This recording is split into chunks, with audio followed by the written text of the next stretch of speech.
আজি ৫ জুন ২০২৬ জনসাধাৰণৰ বাবে অসম চৰকাৰৰ ৫টা ট্ৰেণ্ডিং খবৰ।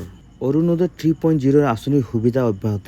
অসমৰ সৰ্ববৃহৎ কল্যাণমূলক আঁচনি অৰুণোদয় 3.0 অধীনত ৩৮ লাখতকৈ অধিক পৰিয়ালৰ মহিলাই মাহিলী ১,২৫০ টকা লাভ কৰি আছে।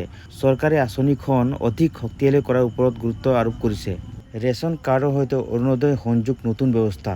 মুখ্যমন্ত্ৰীয়ে জনাইছে যে অৰুণোদয় সুবিধাৰ সৈতে ৰেচন কাৰ্ড সংযোগ অধিক সহজ কৰা হ'ব।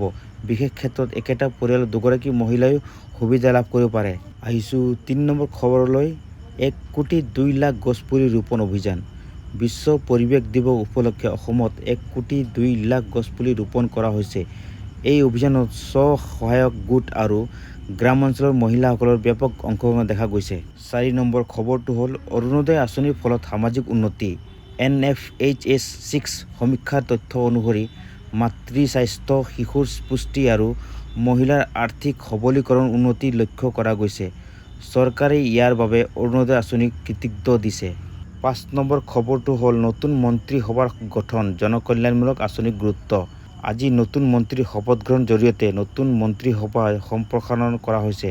আগন্তুক দিনত জনকল্যাণমূলক আঁচনি আৰু উন্নয়নমূলক কাৰ্যসূচীত অধিক গুৰুত্ব দিয়াৰ ব্যৱস্থা কৰা হ'ব বুলি জানিব পৰা গৈছে। আজি অসমৰ এই ৫টা ট্ৰেণ্ডিং টপিক আছিল, নিউজ আছিল। আপোনালোকক লৈ আহিছিলোঁ মই ডিফু প্লাছৰ পৰা।